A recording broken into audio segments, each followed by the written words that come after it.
I was 12 the summer my life changed forever. The days were long and humid, the kind where the air feels heavy enough to press against your chest. My parents had decided, almost without warning, that we needed one of their so-called family bonding trips. They said it was important to spend time together, though everyone in our household knew what that really meant. It meant my father would lecture for hours about discipline, obedience, and success. It meant my mother would nod along, adding her occasional sharp remark about how lucky we were to have a man like him leading the family. And it meant my older brother, Michael, would bask in endless praise for doing absolutely nothing special. Every joke he made, every trivial observation, would be treated as brilliance. For me, the quiet one, there was no praise. I was too soft, too sensitive, and most often, too much trouble. I learned early to keep my head down, to let their words pass through me like rainwater down a gutter. But that summer, all my careful silence couldn't protect me. We were driving through Kansas, the highway stretching endlessly across golden fields. The air conditioner in our old Ford station wagon sputtered and wheezed, and sweat clung to the back of my neck. My father's voice filled the car, booming about Michael's natural leadership qualities and how he was destined for greatness. Michael grinned, leaning back smugly in the seat beside me, and I hugged my knees, trying to stay small in the cramped space. At one point, Mom reached back and handed me a can of Sprite. The car jolted over a pothole, and before I could steady myself, the drink spilled, fizzing across the seat cushion and dripping onto the floor mat. The sharp citrus smell filled the car. Michael laughed so hard, he nearly doubled over. My father's face turned crimson, his jaw tightening in a way I knew too well. Out, he barked when we pulled into a gas station outside Topeka. I thought he meant out so he could clean the mess. I obeyed quickly, stepping onto the hot pavement with the Sprite can still trembling in my hand. I wandered toward the vending machines, feeling small under the harsh fluorescent lights. I grabbed a candy bar from the rack, planning to pay when they came back out. But when I turned around, the car wasn't there. At first, I thought they were moving to another pump, maybe circling the lot. I stood still, scanning the rows of cars. Nothing. My heart thudded. The taillights of the Ford were already shrinking in the distance, red against the darkening road. I remember standing frozen, the candy bar clutched so tightly in my palm that the wrapper crinkled. Surely, I thought they would turn around. They would realize I wasn't in the car, that they had made a mistake. But minute after minute ticked by, and no one came. A sick understanding settled in my stomach. This wasn't an accident. They had left me. The sun dipped low, and the parking lot grew dim under the flickering lights. I sat on the curb, hugging my knees, feeling the world tilt around me. People came and went, families laughing, truckers fueling up, teenagers buying sodas. But I felt invisible. I didn't even have enough money to call anyone, and even if I had, who would I call? My parents had always made sure I had no one close enough to turn to. Hours passed before headlights swept across the lot, and a familiar voice called my name. Mrs. Parker, my 7th grade English teacher, stepped out of her car, her face etched with concern. She asked what I was doing there, alone and pale, my eyes swollen from crying. The words tangled in my throat, but somehow I managed to tell her. She didn't hesitate. She put a gentle hand on my shoulder and guided me into her car. She drove me to her small house on the outskirts of Topeka, a modest place with faded shutters and a porch swing that creaked in the wind. Her husband was kind but quiet, and their 2 young children peered at me curiously as I slipped inside. She made me a plate of macaroni and cheese, the kind from a box, but it tasted like the most comforting meal I'd ever eaten. I ate slowly, aware of how foreign it felt to be cared for without strings attached. After dinner, she picked up the phone and called my parents. I sat on the couch, clutching a pillow to my chest, listening to her side of the conversation. "Yes, I found her," she said, her voice calm but firm. There was a pause, then she frowned. She was alone at the gas station. She was frightened. Another pause. I could faintly hear my mother's shrill voice through the receiver. Mrs. Parker's face tightened. Overreacting? She was abandoned. The call ended quickly, with no promise of them coming to pick me up. They told her I was being dramatic, that I was always making things bigger than they were. Mrs. Parker didn't push further, but when she looked at me, I saw it in her eyes. She knew. She knew they had done something unforgivable. That night, she set me up on the living room couch with a blanket that smelled faintly of lavender detergent. The house was quiet except for the ticking of the wall clock. I lay there staring at the ceiling, my mind replaying every moment of the evening. I kept waiting to wake up, for this to be a nightmare that would dissolve in the morning. But it was real. As I listened to the steady rhythm of the clock, I made myself a promise. If my own family could treat me as disposable, then I would stop hoping for their love. I would learn to rely on myself, to build a life where no one could pull the ground out from under me again. That night, at 12 years old, abandoned and forgotten, I decided that one day I would walk away from them for good. Not in shame, but in strength. I didn't know then how long it would take, or how much it would hurt, but I knew with certainty that I would not let their cruelty define me forever. And so, in the silence of that small Kansas living room, with the scent of lavender and the hum of the clock, the first piece of my independence took root. By the time I turned 18, I had already lived a lifetime of silence. The gas station at night haunted me, but it also became a strange sort of compass. I understood then that my family would never see me for who I was. I was invisible in their eyes, a shadow in a house that only had room for my father's voice, my mother's sharp obedience, and my brother Michael's endless spotlight. I didn't hate them exactly, not yet. What I felt was emptiness, a hollow space where love was supposed to be. That emptiness pushed me to leave as soon as I could. Graduating from high school in Denver should have been a happy milestone, but I walked across the stage knowing there would be no celebration waiting afterward. My parents sat stiff in the audience, clapping politely. Still, without warmth, their attention fixed more on Michael, who wasn't even graduating that day but had come home from college just to remind everyone how exceptional he was. When I received my diploma, my father didn't smile, and my mother barely glanced at me. I tucked the paper into a folder and left the ceremony alone. That evening, I loaded my belongings into a second-hand Honda Civic I had saved up for by working part-time at a bookstore.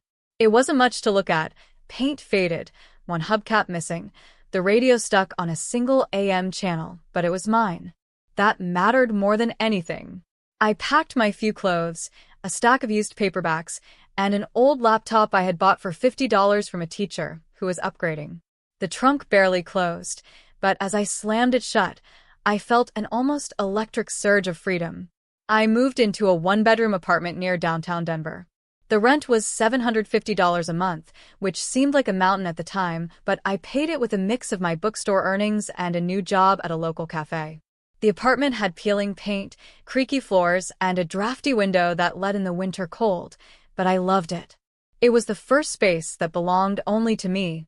I bought a second-hand mattress from a thrift store, a wobbly table from a garage sale, and mismatched kitchenware from a discount shop. Slowly, I carved out a little home. College wasn't in reach, not yet. I didn't have the money for tuition or the family support that might have made it possible. But I refused to let that stop me. I took online courses in writing and communications whenever I could scrape together enough to pay for them. I studied late into the night, the glow of my laptop illuminating the small apartment while the sounds of the city drifted through my thin walls. Every new lesson felt like proof that I could shape my own life without them. During those first years, I learned how to stretch $1 until it nearly tore. I cooked simple meals of rice, beans, and pasta. I thrifted clothes and learned to repair them with clumsy but determined stitches. I sold short articles online for $15 or $20 apiece, slowly building a small portfolio of writing that gave me hope for something more. I never called my parents. They never called me.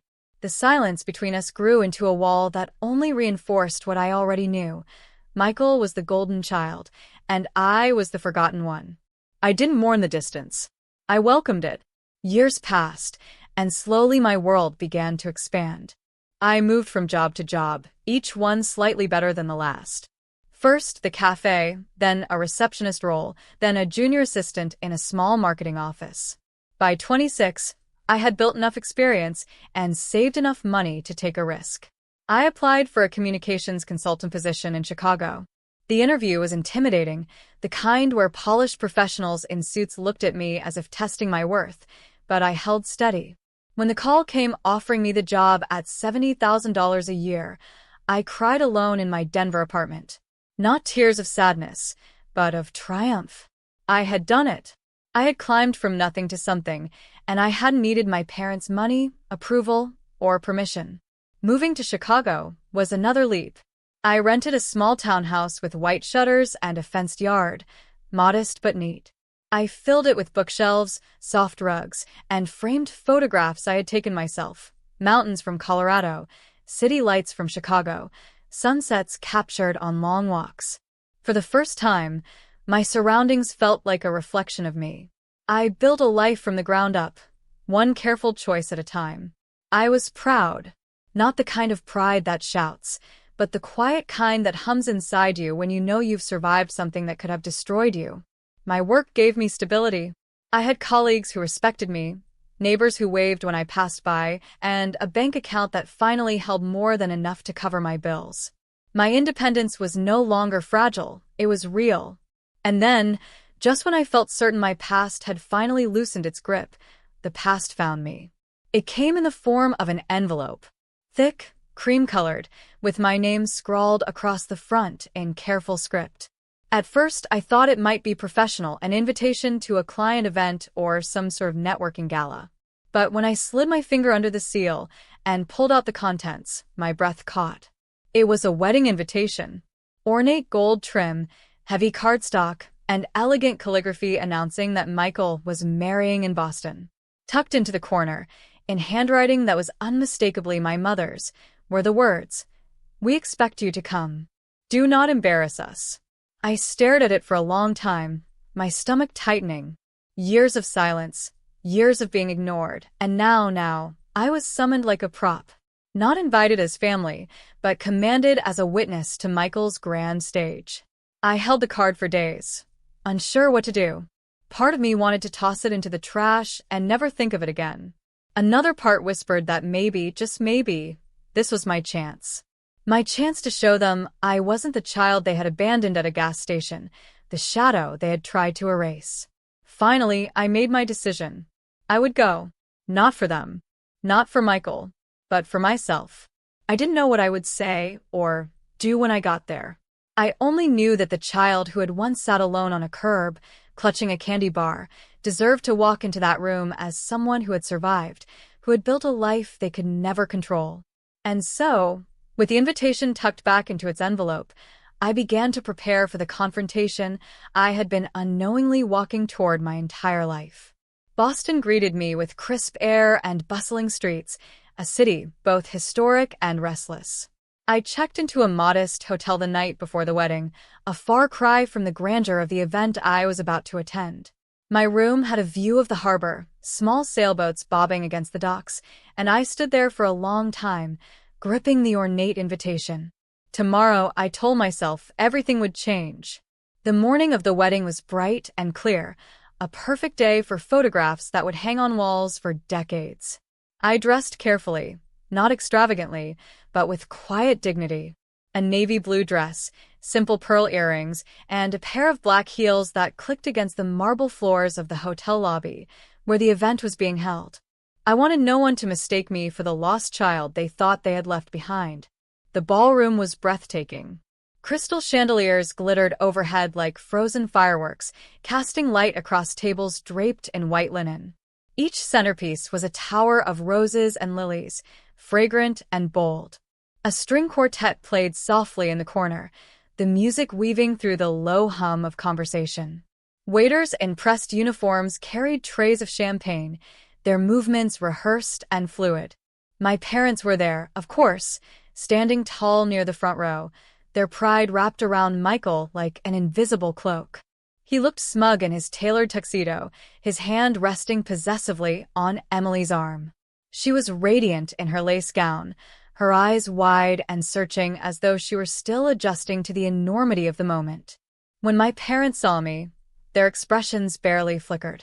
My mother's lips tightened, my father gave the faintest nod, and then their gazes slid past me as though I were a guest rather than their child.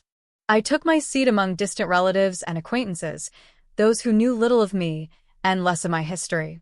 They smiled politely, some whispering introductions, and I responded with calm detachment. Inside, however, my heart was pounding. I knew what I carried in my purse would change everything. The ceremony passed in a blur of vows, rings, and applause. Michael's voice rang with confidence as he promised love and fidelity, and Emily's voice trembled just slightly as she echoed the words. When they kissed, the room erupted in cheers, and I found myself clapping, though my palms felt cold. The reception began with music and laughter, glasses clinking, people crowding the dance floor in celebration. I nursed a single glass of champagne, waiting. My stomach twisted with nerves, but my hands remained steady. The moment was coming, and I knew I could not falter. When the MC called for toasts, I felt every eye shift to the front of the room. Michael's best man spoke first, a polished speech filled with jokes and admiration. Laughter rippled through the crowd. Then it was my turn. My name was announced, and a hush spread as I rose from my chair. I walked to the front slowly, each step echoing in my ears. I could feel my parents' stares burning into me, warning me without words. Michael smirked, certain I would praise him, or at least keep quiet. Emily tilted her head, curious. I took the microphone, and for a moment, I let the silence linger. My heart pounded, but my hands did not shake. From my purse, I drew out an old photograph, worn at the edges but still clear. It was me at 12 years old, standing in the harsh lights of that Kansas gas station, clutching a candy bar. Families are complicated, I began, my voice steady. Some of us grow up with stories that sound polished and bright, and others of us carry stories that never get told. Tonight, I want to share mine. The room quieted further, the clinking of silverware stopping. When I was 12, I was abandoned at a gas station in Kansas. Left standing alone with nothing but a candy bar in my hand, waiting for people who never came back. This photo is all the proof I need. I held it up, the image stark under the chandelier's glow. Gasps echoed softly from the crowd. I continued, not rushing. That night, I learned to survive on my own. I learned that love isn't about appearances or speeches. Love is about presence, about truth, about showing up when it matters most. I wish the bride and groom love, but I will say this. Love built on truth is the only love that lasts. I lowered the microphone. For a heartbeat, no one moved. Then whispers spread like wind through grass. Emily's face had gone pale, her hands trembling slightly as she clutched her bouquet. Michael's jaw tightened, his smirk gone, his eyes narrowing as though he could erase my words by sheer force of will. My parents shifted uncomfortably, whispering to each other, their perfect image cracking under the weight of my truth. I walked back to my seat, my steps lighter than they had been in years. I felt as if a stone I had carried since childhood had finally rolled off my shoulders. For the first time, I wasn't silent. For the first time, I had spoken the truth aloud in front of everyone who had worked so hard to bury it. The rest of the evening blurred. People avoided my eyes, conversations stilted and strained. Some relatives looked at me with shock, others with quiet sympathy. My parents kept their distance, whispering in tight, angry huddles. Michael carried on as though nothing had happened, but his laughter was hollow, forced. It was only hours later, when the music had softened and the crowd had thinned, that something unexpected happened. Emily slipped me a folded note under the table as she passed by. She didn't say a word, only gave me a brief, searching look before walking on. My hands shook as I opened it discreetly. The note was simple, written in a hurried script. Can we meet privately? I need to understand. My breath caught. I tucked the note into my purse, my heart racing for a new reason. For the first time, someone connected to my family's polished facade wanted to hear my side, not theirs. As I left the ballroom that night, the chandeliers glittering overhead, I knew the story wasn't over. My words had cracked something open, and the consequences were only beginning. The morning after the wedding, I sat in a quiet cafe tucked on a side street in Boston, the kind of place with worn wooden floors and the smell of fresh bread hanging in the air. I had barely slept. My mind replayed the scene over and over. The chandeliers, the hush that fell when I spoke, the look on Emily's face when she realized something about her new husband wasn't what she believed. My coffee had gone cold by the time she arrived, her lace veil gone but her eyes still ringed with exhaustion. She slid into the chair across from me, her hands trembling slightly as she wrapped them around her cup. For a long moment, neither of us spoke. Finally, she said, "What you said last night, it shook me. I've noticed cracks in Michael's stories before, little things that didn't line up. But I never knew." Her voice broke off, but I understood. I pulled the photograph from my purse once again, laying it gently on the table between us. Her eyes filled with tears as she stared at it. "He told me you were distant, that you cut yourself off from the family because you couldn't handle responsibility. He made it sound like you were selfish. But this," she touched the edge of the photo, her fingers trembling. "This is something else entirely. I didn't push her, didn't tell her what decision she should make. I simply told her the truth I had carried since that night in Kansas." She listened, silent but intent, and when we finally rose from the table, she hugged me tightly. "Thank you for telling me," she whispered. Weeks later, word reached me that Emily had filed for an annulment. She said she could not build her life on lies, and though I knew her decision must have been painful, it confirmed something I had always hoped. The truth, when spoken clearly, had power. My parents, however, reacted with fury. Within days, an email arrived, its subject line blank, its words sharp enough to cut. "You will regret this. You have ruined everything." It wasn't long, not even 2 full paragraphs, but the message was clear. They wanted me to be afraid. For a moment, I felt 12 years old again, sitting on that curb outside the gas station, my heart thudding with the fear of being unwanted. But then I saved the email in a folder marked Evidence. This time, I would not cower. I knew I couldn't carry this story alone anymore. I reached out to a journalist in New York who specialized in reporting on family estrangement and hidden abuse. Her name was Laura Stevens, and when we first spoke on the phone, I could hear the careful compassion in her voice. "I don't want to sensationalize your pain," she said. "But if you want this story told, I promise we'll verify everything and make it impossible to dismiss." For months, we worked together. I gave her every detail I could remember, every date, every place. She tracked down Mrs. Parker, my old teacher, who confirmed that she had found me at the gas station all those years ago. We pieced together a timeline, cross-referenced events, and even unearthed old school records that showed how my absences and late homework had lined up with the turmoil at home. Laura checked every fact twice, then again. She knew the backlash would be fierce, but she wanted the story airtight. When the article was finally published, it spread quickly. The headline was stark, unflinching. "Left at a gas station, a survivor's story of family abandonment." At first, I couldn't bring myself to read it. But then the messages started pouring in. Emails from people across America who told me they, too, had been scapegoated by their families, dismissed, silenced, or erased. Letters from young adults who said my story gave them the courage to walk away from toxic homes.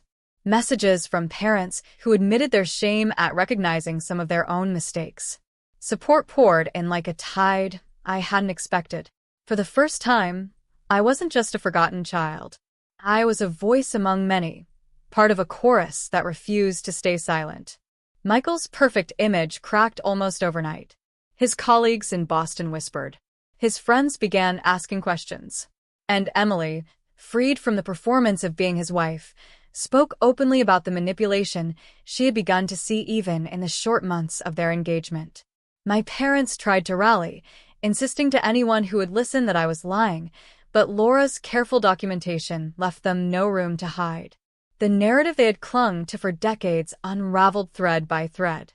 As for me, doors began to open. Universities invited me to speak to students about resilience and the realities of family estrangement. Support groups asked me to share my story with young adults who were still in the throes of deciding whether to cut contact. Standing in front of rooms filled with strangers, telling them the truth I had once buried, felt like stepping into sunlight after years underground. One evening, as I returned from a speaking event in Chicago, I found an email waiting from a publishing house in New York. They had read the article, they said, and believed my story could become a book. A contract followed soon after. $85,000 for a memoir about my journey, about silence, survival, and the power of telling the truth. I stared at the figure, stunned. All those years of thrift store clothes, instant noodles, and overdue rent, and now here was validation not just of my survival, but of my voice. The book became my new project. Every morning before work, I wrote for 2 hours, pouring onto the page the nights of loneliness, the quiet victories, the small joys that had built my independence. Writing felt like stitching together the fragments of myself I had once thought broken beyond repair. Looking back now, I realize this was never about revenge. Revenge is sharp, bitter, and fleeting. What I wanted was something steadier, healing. The chance to step into my own life without the weight of their lies pressing on my shoulders. The chance to show others that being left behind doesn't mean you are worthless, that being silenced doesn't mean you don't have a voice. My family's fiction is gone. They can no longer parade the illusion of perfection without someone knowing the truth. And me? I am still here, standing tall, telling my story, choosing peace over silence. I am no longer the child clutching a candy bar under harsh lights. I am the adult who survived, who spoke, who wrote, who built a life out of honesty. And that, I've learned, is the truest form of freedom.